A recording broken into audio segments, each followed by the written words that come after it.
Welcome to Season 2 of the Stool podcast, a podcast for woodworkers and the maker community in general. With Joey Chalk from King Post Timberworks, Jordan Crawford from Periodic Furniture Studio, and Robin Lewis from Robin Lewis Makes. Hi everyone, I hope you're all well. Welcome back to Episode 2, Season 2 of the Stool podcast. As always, I'm joined by my two co-hosts. We've got Joey Chalk from New Zealand. Joey, how are you? Good, how you guys going? Good. And we've got Jordan Crawford from Perth in Western Australia. Jordan, how are you? I'm good. Thank you. Good. And my name is Robin Lewis, and I'm up from the north of Queensland. Today we're also joined by a very special guest from the northern beaches of New South Wales. He's a woodworker, like the rest of us, a qualified cabinet maker, in fact, and he's been at it pretty much since he left school. You might have seen some of his work on YouTube, where he's amassed over 20,000 subscribers with only 6 videos. The most popular of those at almost 900,000 views. Everyone say hello to Nick Pedulla from Pedulla Studios. Mate, thanks very much for being on the show. How are you today? Thank you very much for having me. I'm well. Cheers. Cool. All right. So Nick, what we're going to do today is we're just going to have a bit of a chat about your history, what you're doing, what you're working on, that kind of thing. And after going through a lot of your history, let's say, I'm really interested about the story that you have about where you started, because a lot of people I know got into woodworking at some point in their life, but by the sounds of things, you've been into woodworking the majority of your life. For a long time, yeah. I think I was using jigsaws when I was like 8 years old. And that was all thanks to my grandfather, who was a cabinet maker. So he was like a cabinet maker back in Italy and migrated over here at some point. And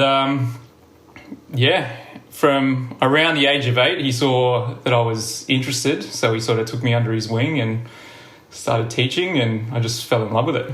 Awesome. And then just spent all my weekends, all my school holidays in my parents' workshop, just building things and making mistakes and building things again and then making more mistakes. And did that all through school. Really enjoyed woodwork at school as well. Decided to turn a career. Sorry, I want to butt in because my view of high school woodworking was just awful. Like, it was... Okay. It just taught us...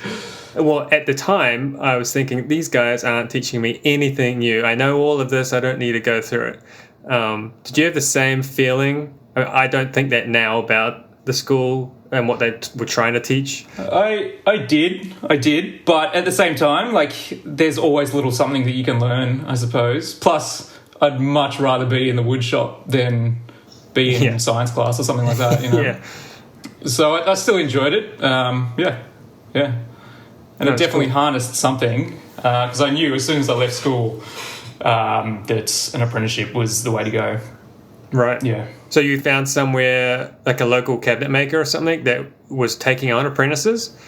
I found it wasn't local. It was about an hour's train ride away from where I lived. And it was a fairly big company. I think it had like probably 30 to 40 employees, dealt with commercial and domestic furniture, which, looking back on it now, that was a really good experience to see both sides. I mean, I hated it at the time. Mostly, I literally spent 1 year on an edge bender. Wow. Wow. It was... I mean, looking back now, though, it did teach me a good work ethic and all that kind of stuff. So I'm glad I sort of did that. That was actually going to be one of the questions that I was going to ask for anyone out there who hasn't done an apprenticeship. So I've got zero background in trade. Everything has just been self-taught. Are those type of apprentices, for anyone out there who's thinking of going into it, is it a worthwhile sort of thing to get into? Or from the perspective of, we've got YouTube now, which can basically show you anything, is it still worth doing an apprenticeship like that? I don't think you need to, but the sort of benefit for it is that you get to see like the industry standard and how things are done professionally, particularly within, I guess, the Australian industry. And it also it kind of allows you to see mistakes happen as well, to like learn from your mistakes, and it sort of not be on your dollar as well. When it's your business and you make a mistake, you kind of have to that's your responsibility, you know. I'd imagine it would be good for making like a network as well, getting to know people in the same field throughout that time. Yeah, but I mean, there are still a couple of guys that I talk to, and you're talking. This was when I was 18, so that's what 15 years ago. And some of those guys have gone and started their own businesses. So yeah, I mean, for that reason, I'd say it's worth doing. But there is a lot of there's a lot of sweeping floors and doing the boring stuff, you know. But my grandfather gave me some advice when I was going through the apprenticeship, and he's like, no matter how boring the work is, just always keep your eyes and ears peeled, always watch what the other cabinet makers are doing, and that's sort of how you're learning as well. Yeah, absolutely. So it's very good advice. Yeah, I really like your idea of that learning from what the industry standard is. I think that's a really important step, and it's something that I didn't get to see until quite late. I hadn't quite started my own business, but I was able to get into a workshop through my old boss and see what they were producing, essentially all kitchen work or kitchen cabinetry and some oddball stuff as well. But seeing what was coming out of, like you say, a professional workshop with, say, 40 guys on the floor. It really, you really go, I see. Like I see what corners they can cut and what they can't cut, and I can see the hard way they have to do things to achieve this standard. That really is an eye opener as to what is necessary. Kind of shows what's acceptable and what isn't as well. And you would also pick up the production side of workflow, because it is a different style of approaching things in that environment, I would imagine, and you're just picking up on it without even realizing, setting you up for a later stage. So if you're getting, like you yourself with your own business now, exactly, even though it's not going to be in the same field, it's witnessing that higher production workflow, I imagine, would be a huge benefit for the way that you approach projects, store it, that sort of stuff. It's taught me how to do repetitive work quite well. It taught me how to work on a production line. Not that I need that now, but that sort of knowledge goes into almost every project that I do in terms of like batching things out. So you might be building a table, so you know that, all right, well, while your saw is set up, you're going to do this particular thing, you know. But as for, repetitive work, I honestly think that I've built probably like upwards of like 5,000 to 10,000 drawer boxes in my time. So any time I do a project now with a drawer box, I'm like, oh my God, that's got to be, that's the worst part by a long shot. The best thing is that you know the best way to do it. Exactly. Well, yeah. Or the quickest way, maybe. I still hate it though. So talking about the business side of things, I noticed that one of the things that you wrote in your About page was about how when you started, what really took you forward when you opened your business in 2016, in May of 2016. You said that word of mouth was the most effective form of advertising. Yeah. So how did you? There would have been a catalyst, I imagine, in the beginning that would have been your first sale that would have kicked things off, and from there that word of mouth started. Was it a slow burn to get to the point where you had a number of clients coming to you, or was it because of your background? Was it immediately you were straight off and running? It was straight off and running, but it didn't last long. It was probably about 5 to 6 months of like just work. There was work there, and it kind of like, I guess, gave me this false idea of what business is, because I'm walking around going, this is easy. I don't know what everyone's talking about. Everyone's running to me for it. But that word of mouth, actually, strangely, it was just from maybe people just wanting to support the business, like people like that were friends of the family or friends of friends, or I don't know, you go out to the pub or whatever and you're talking to someone that, I've just started a business. That seems to be quite appealing to people, and they want to sort of jump on board and help out. Right. But yeah, like I said, a few months in, that kind of stopped. And then I had to find other ways. And then what were those other ways? Yeah, you sort of alluded to that in your About page, but you didn't go into any details. So SEO is a pretty big one. I think most of my work comes through my website. Still word of mouth is a thing, but it's, not as big as it was. And I've sort of dabbled with the whole Google AdWords thing and found a little bit of success, but I don't know, I'm still like kind of tossing up whether that's a viable way. Yeah, I've dabbled in that myself, and I saw 1 or 2 orders come through the Google AdWords or AdSense, whatever it is, directly, but it was not what you would kind of expect for the budget you need to put into it to get a decent reach. So I gave up on that pretty quickly. But well, that's fair. I think the way it sort of works is just to keep at it, though, like not putting a time frame on it. But because with our kind of work, we're charging so much that really 1 job or 2 jobs can sort of pay for the amount that we've put in a way. But it's whether or not you actually get those 1 or 2 jobs, and it could be months before it comes up. And I think a lot of people are just willing to put a amount on what they're willing to spend and then cut it after that. Yeah, I think the issue again is that you can see those. Oh, you're paying for all of these the search phrases or keywords, which aren't really delivering anything to us. So it makes it hard to feel like it's going to do anything. But I'm also just very tired with that. So you must have had your business a few number of years by now, probably somewhere in the same range as me, I imagine. It's coming up to 3 years. No, it is 3 years. Yeah. Oh, okay.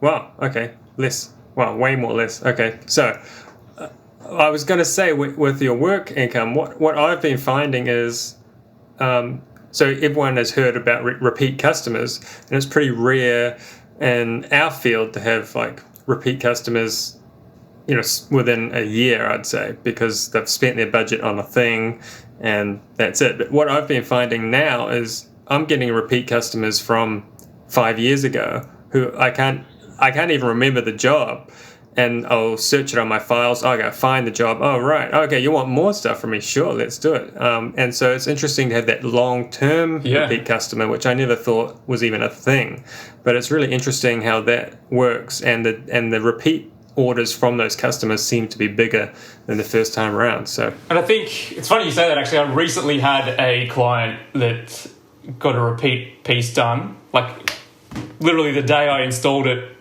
they called me the next day and said we want something else. I'm like, all right, awesome, this is good. Right. But you're right, that's not always the case. But I do think trying to get that repeat work, it's kind of easier because you know the person, you've got their style already sort of down pat. And they know the budget as well. They know what you're probably going to charge. And so if they come back to you asking for work, it's pretty much a sold job. Yeah, because that comes down to the trust thing. And we were talking earlier about word of mouth versus other forms of advertising. I would imagine, and you guys with a lot more history in this and a lot more experience with this, it would be really interesting to go through some of your data. The word of mouth referrals, do those quotes translate into work more frequently than your unique visitor who's coming off your website or something like that? I imagine your referrals or your word of mouth type customers will translate into work a lot more often. Yeah, it sounds about right. For sure. Yeah, because there's already that level of trust there. For sure. That's right. I would say probably upwards of 75% of referrals probably turn into jobs. Mm-hmm. So how would you say business is going now then, Nick? Is it working for you? It is. I mean, it was a few scary couple of months at the beginning of the year. Yeah. But it's going well. I feel like I'm sort of 3 years in, I feel like I'm sort of settling into it.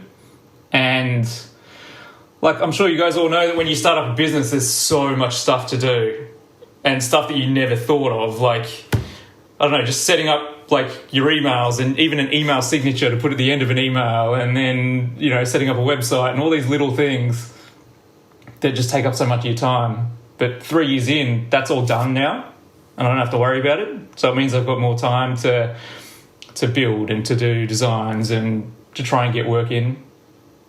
So it kind of feels like it's a more stable period, I suppose, of the business, which is a good feeling. Yeah. But you'd still be going through those lulls though, right? But now I guess you're prepared for them. You anticipate them. Yes, that's right. And I mean, this year, around here anyway, I think it was a pretty common thing amongst furniture makers that it got pretty quiet, probably longer than usual too.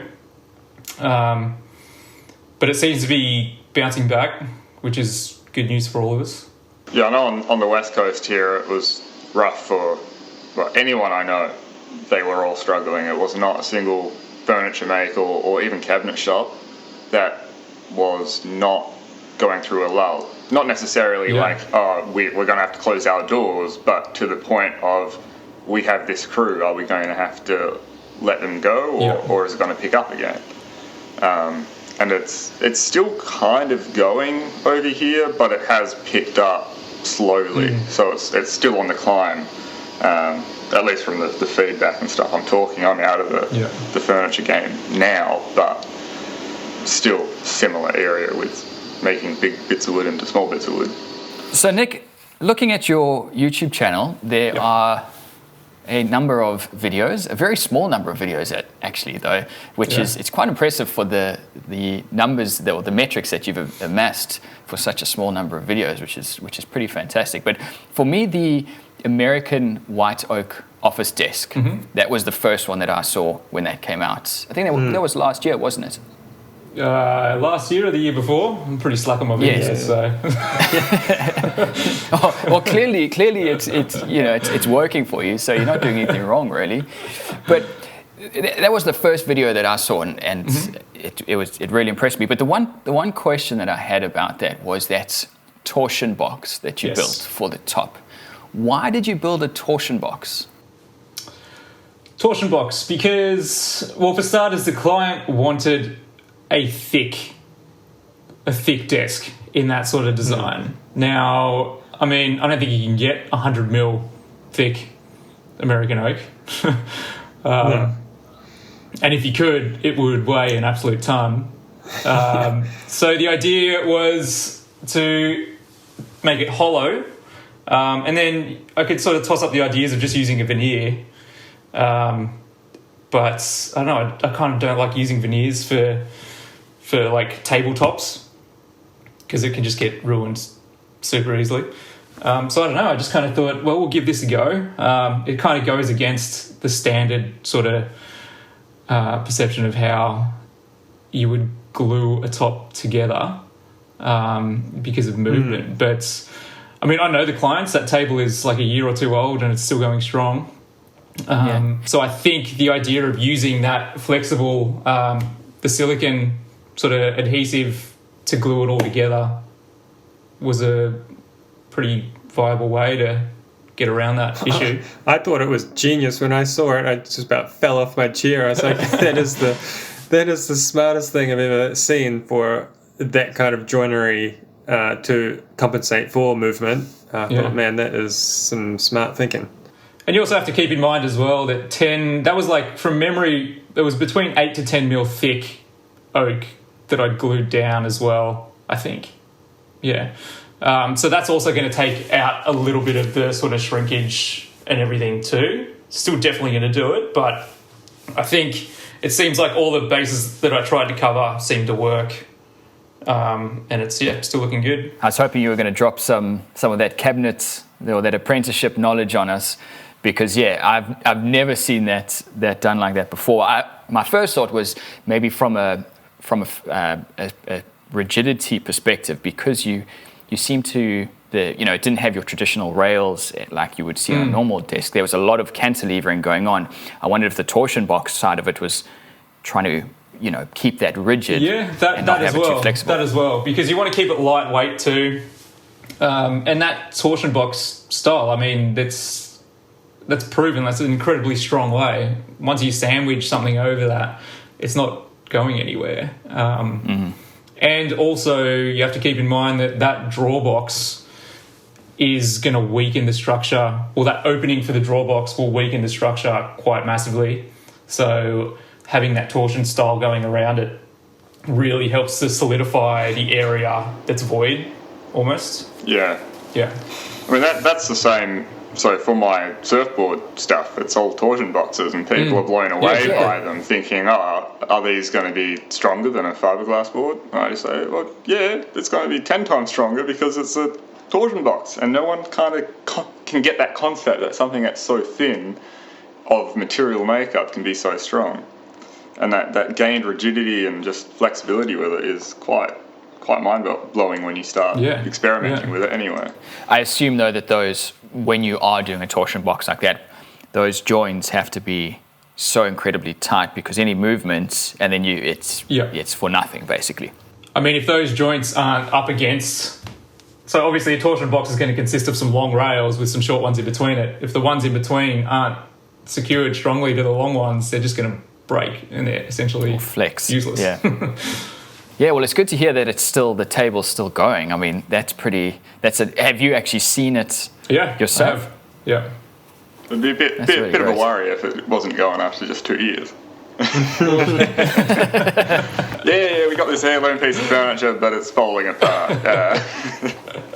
It's a good segue, Matt, perhaps, into how you guarantee pieces like that, or what do you give to the client to say, this is meant to last for 5 years, 20 years, 50? For pieces like that, because it is a little experimental, I suppose. Yeah. That's just sort of like, all right, if anything goes wrong, whenever, I'll fix it. You know.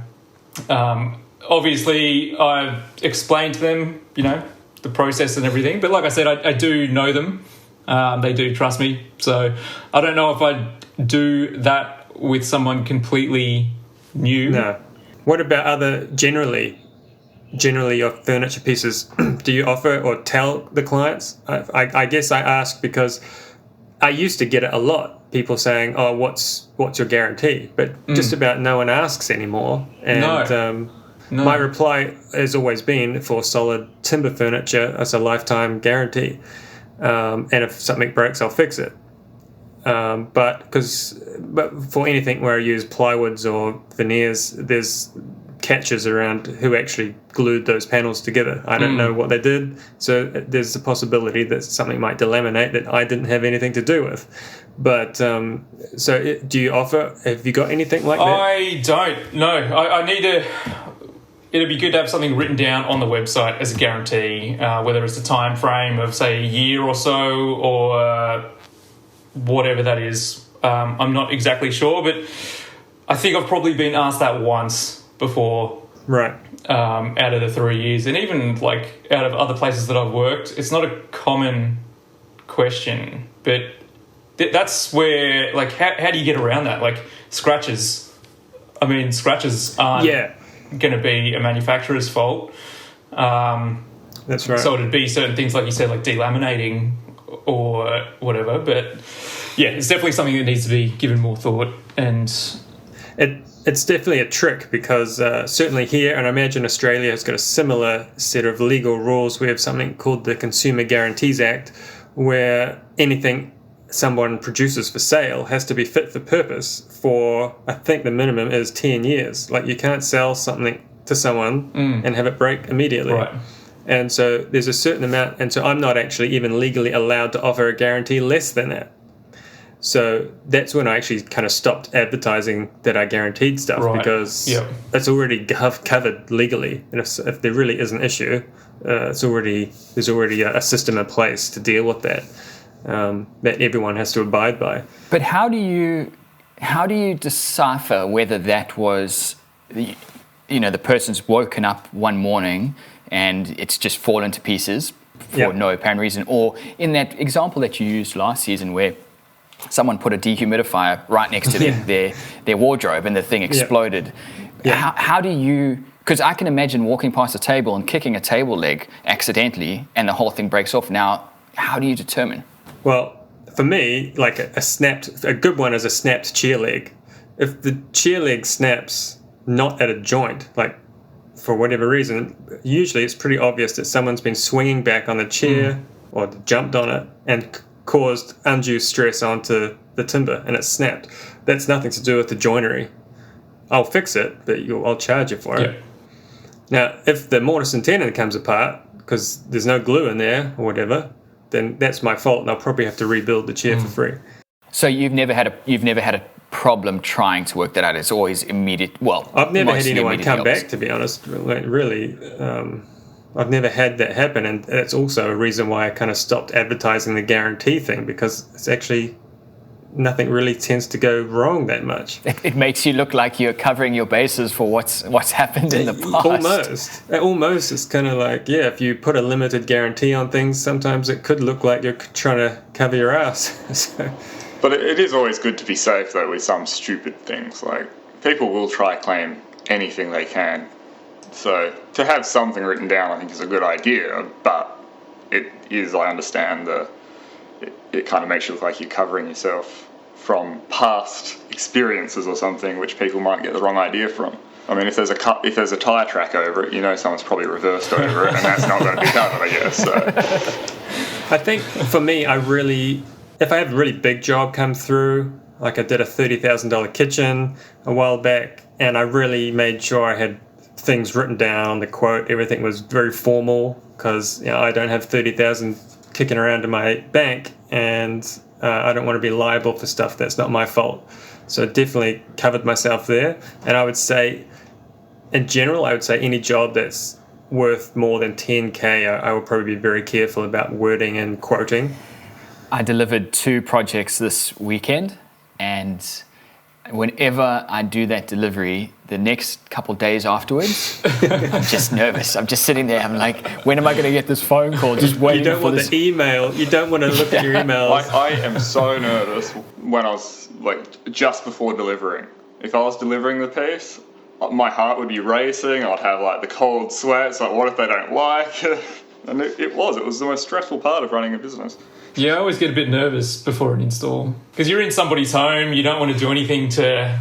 you don't want to drop a tool on their hardwood floors or anything, Just so many more variables come up. Oh, the worst thing I did, I just made this base for a marble top counter, which was being delivered by the masons the same day that I was dropping it off. And I was really careful bringing the base in this tiny little corridor and getting it just right, because it was a close to 200 kilo top. And then when the delivery guys just come in with their dollies, hitting it into walls, smashing the place up, I felt really good, until I realised they're probably just going to drop this thing from about a foot onto this timber base that I've made, and it's going to just go squat. But. So Nick, have you done some of those sort of high profile? Well, I say high profile, what I really mean is those expensive types of jobs where you've delivered them, or was that more, because I know you said you've talked about doing kitchen installs and that kind of thing, which I imagine on a commercial level would be quite expensive, but when you were running your own business, have you done some quite expensive installs or builds? Yeah, I have. Not on a commercial level or anything, but some fairly expensive ones, like fitting out a bar, or just some really detailed sort of furniture for a house, or inbuilts. I find generally your inbuilt furniture, like wardrobes or whatever, it's good money. It's hard work, but you get paid for it. So I'm down for those ones, but I kind of don't see that as something viable for the future. If I want to maintain running this business on my own, I need to watch out for my back and all that kind of stuff, That's kind of why I asked, because I'm still transitioning into this, so I'm still doing this part-time.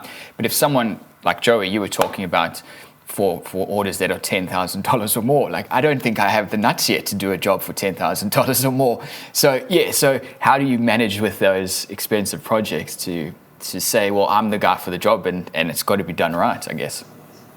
Are you asking me? well, anyone really. I guess. I'll jump in real quick and say that anytime you've got a really, I won't quote a job if I'm not comfortable that I can do the aspects of the job. And generally, most jobs, there's one part of it which makes it a specialty job, and that's why they've come to you.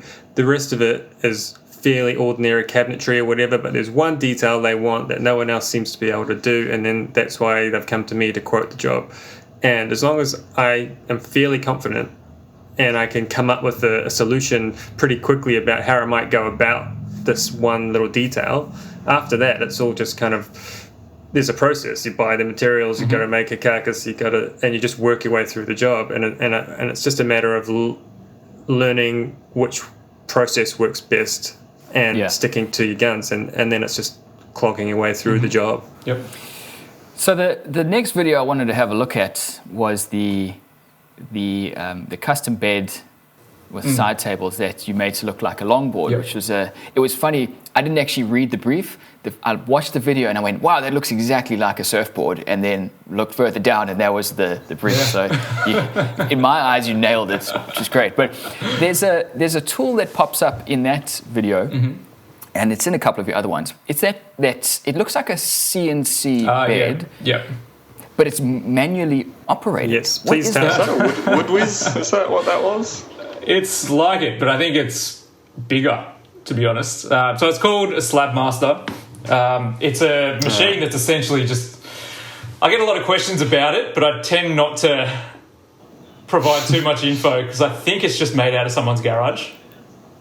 It's not like a Makita tool or anything like that. You know? Yeah, I did think it looked a bit homemade. I was impressed. Yeah. But essentially it's got I think it's like a 200 mil cutter head on it. So it's essentially just a massive 200 mil router. Yeah.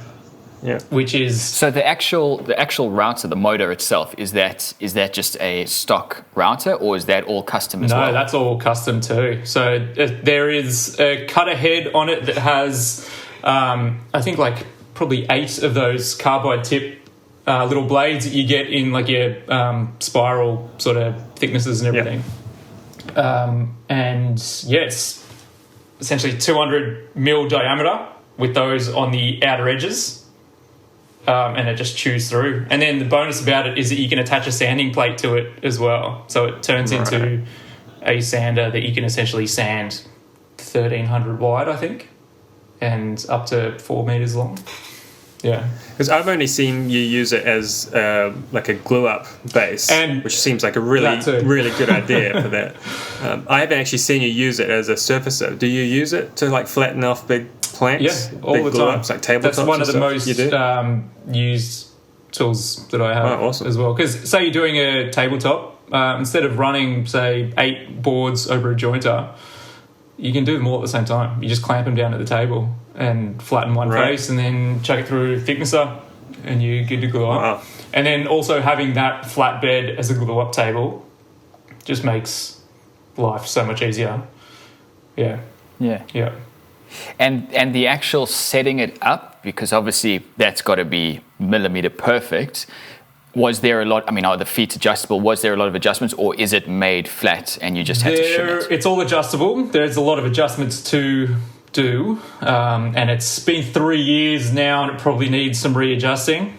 But you kind of work around things as well. I mean, you use it to flatten a face, and then my thicknesser comes out pretty smooth. You can essentially hit those boards with 120 grit sandpaper and get rid of any machine marks, So a combination of different machines work together like any one shop. You kind of just figure it out on what your sort of process is. But yeah, it works very well. It's one of the machines I use the most. Just takes up a lot of space. And I want to get a CNC machine and I've got nowhere to put it.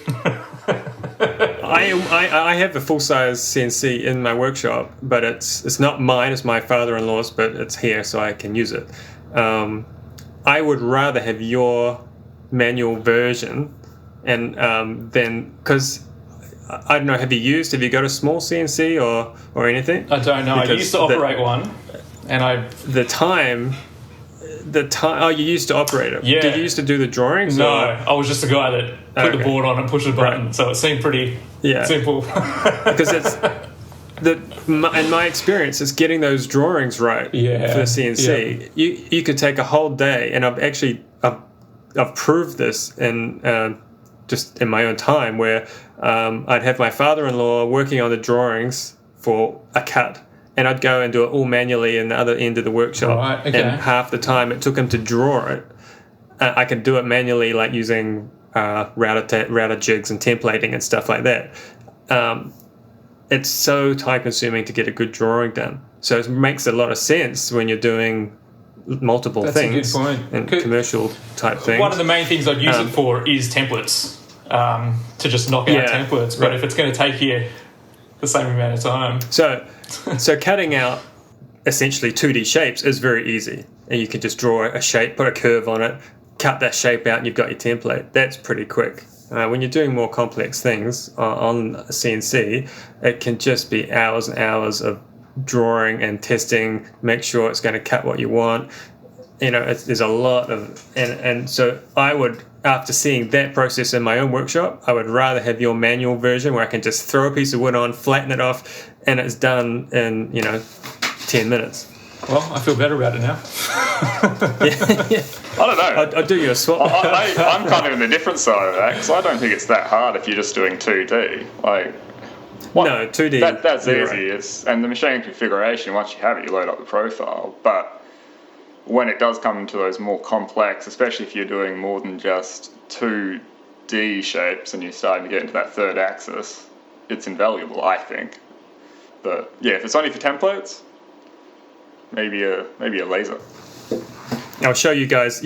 People listening can't see this, but you guys might be able to see. I've got these wooden jars. Yeah, cool. That we've been making for a client on the CNC. This is a lid that screws onto a 100 ml round jar, and they're going to be used for putting cosmetics in. And we have probably put 80 hours into drawing this. Wow. And getting it, and getting the cut path right, and getting all the tool changes in the right place. It's outrageous how difficult it is to make this little wooden jar. But now that we have it, we can pump them out 100 a week, and that's the plan from here on in. But luckily, the clients are paying for it all. But man, there's a lot of shagging around. Is that a solid piece of wood there, Joe? So it's not. So it actually cuts in. Again, for those of you who are listening and can't see it, it's actually, what's that, about 50 mil deep? It's a piece of 50 mil thick stock.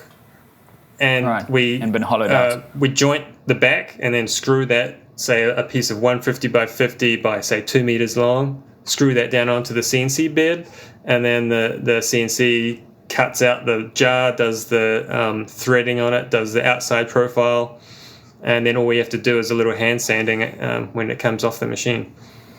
All right.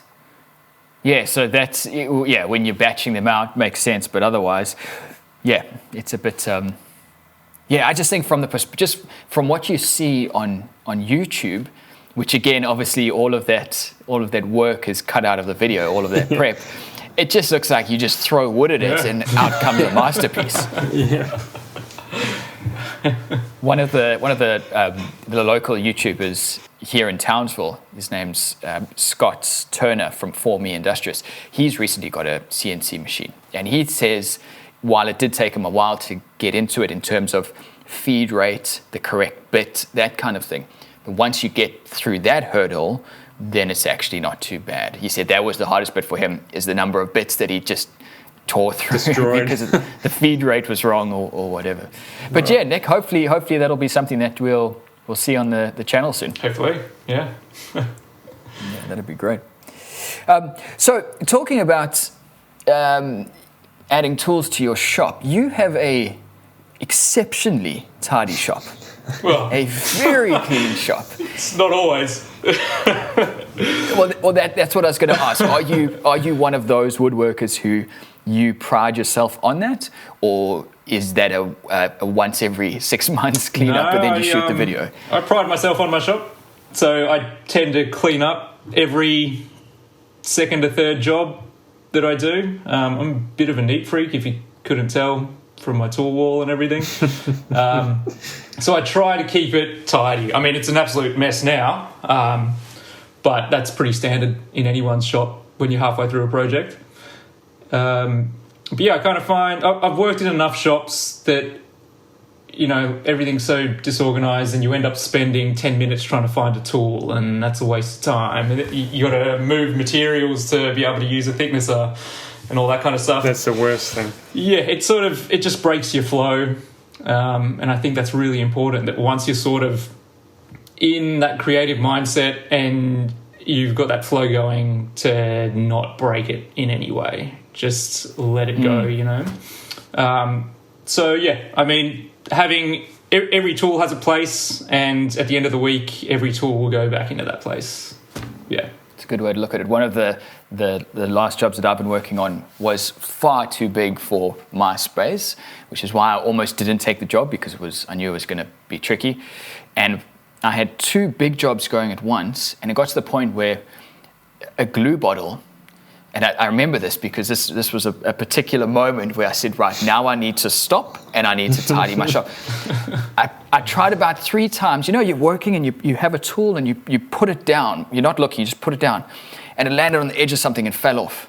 So I picked it up and I put it somewhere else, and it landed on the edge of something. There was so much stuff all over my bed. I couldn't even put something down. And as you say, that just, I think at that point it went flying across the workshop, and then I just said, no, that's it. I need it tidy, because that workflow, broken, gone. Yeah. So Nick, what are you working on at the moment? Right now I'm building a work table. I believe it's for an artist in their studio. It's essentially just a Tasmanian oak table, 2 meters by 1 meter, and it has a Corian inset top. So it sits inside like a timber frame. And the reason for the Corian is just for a good work surface for whatever they're, what's whatever they're doing. Corian again? I'm thinking core flute when you say that, but that's not it. Corian, it's like it almost looks like like a fake marble type of thing, but it's it's like, I mean, you can cut it. It's a resin, isn't it? Yeah, essentially. And you can use your sort of woodworking tools to cut it, like a sharp, fine-tooth saw blade to cut it. But that was supplied by the client, so all I had to do was kind of cut it to size, and that was it. Yeah. So that's almost done. So I'll be delivering that hopefully next week once some finishes on it. And yeah, I'm also working on some like wall art kind of stuff using a burl, some round wall art. And this morning I was just like running some samples for a future dresser drawer cabinet, hopefully with some sort of end grain patterns going on the drawer fronts. We'll see how we go. Yeah, I don't know if it works yet, so. What have you been working on this week, Joey? This week I've been making some carry doors for a pantry unit, and it's going into an old villa, I guess what you guys would call a... what do you call those houses with the deck that goes around, all the way around? Like a colonial... I know what you're talking about. Don't know what the name is, though. One of those original 1860 type places. So it's just a weird shaped corner pantry, and we're going to put like properly made carry doors. I'm doing full mortise and tenons with wedges through, just to kill myself for some reason. And well, they looked fantastic on Instagram. Yeah, I just put amazing. A picture up, and I did it because I was like, well, I didn't think they were going to look that good, so here's a picture. So I'm looking forward to... and the best part about that job is the client just wants to put 1 coat of Danish oil on them to match the crappiness of the rest of the house because they're really old. And so she doesn't want them to look too new. So I was like, yeah, sure, 1 coat of oil. Beautiful. Thanks, see you later, done. Yeah. Jordan, how about you? What have you been working on? It's actually quite good that we're talking about soul-destroying repetitive stuff, because I've been working on soul-destroying instruction manuals for the last month and a half. It's been 6 weeks non-stop, but I've finished it. It's now done, and the last 2 days I've actually been making stuff with my hands, not just clicking keyboards. What? I know. It has nothing to do with what I'm meant to be doing, but, it's fine.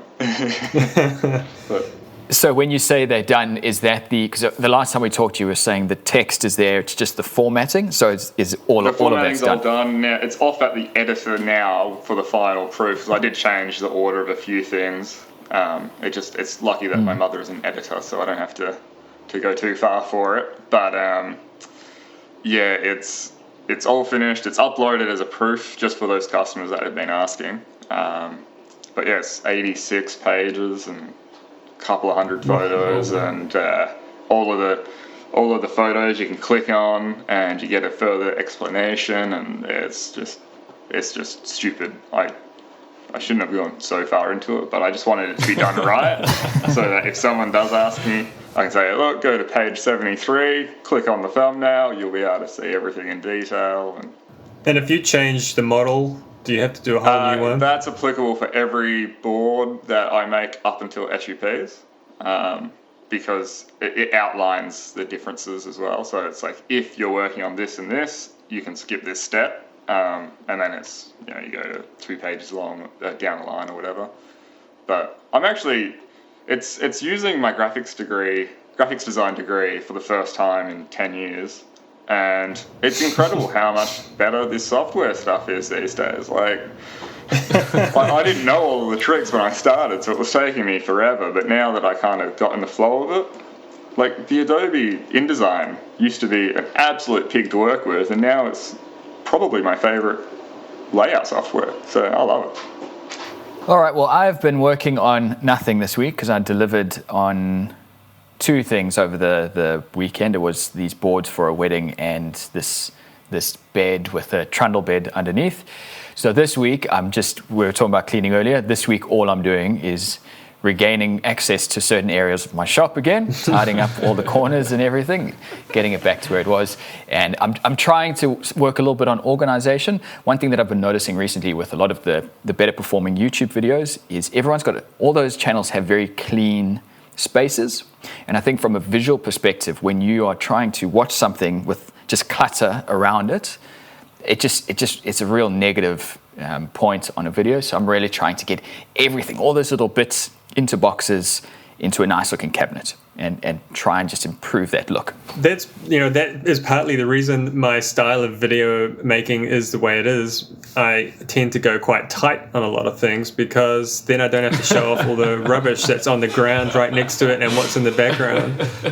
Because we've almost always got 2 or 3 jobs going, and there's no way I'm going to get a big, wide, nice, clean shot of anything without seeing something else happening in the background that is going to take your attention away. So I just tend to keep as tight as I can on this little detail. And so you don't like the establishing shot and then the close up, and then I try when I can, but most of the time there's too much other stuff. Like I've got a half completed job right behind where I'm working, and it's just going to make everything look crap if you're trying to do a wide shot.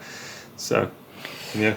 All right, so we'll probably end it off there. What I want to do, though, is just mention a quote. I've slightly paraphrased this, but I've taken this out of your About section, Nick, because I just think it's such a great way to sum up what we're doing in terms of woodworking. You said, mistakes happen, but the drive to succeed is more prevalent, which I just think is it's such a good way to look at it. You're going to start a project, you're going to make mistakes, but that drive to improve on that and succeed over that is why I guess we keep doing what we're doing. Yeah. So we're going to name the episode that. It's such a fantastic little saying. Very cool. All right, thanks again, Nick, for being on the show. It was great to hear your story. Oh, thank you very much for having me. Yeah, no problem. All the best for the future. It's great to finally talk to you all. Yeah, you too. To everyone listening, I hope you enjoyed the show. If you did, please go ahead and give it a rating on iTunes. That really helps us out. The Shop Stool podcast is available on iTunes and most other podcast apps, as well as YouTube. Joey and Jordan, pleasure as always. My name is Robin Lewis. Take care, everyone, and we will see you in the next one.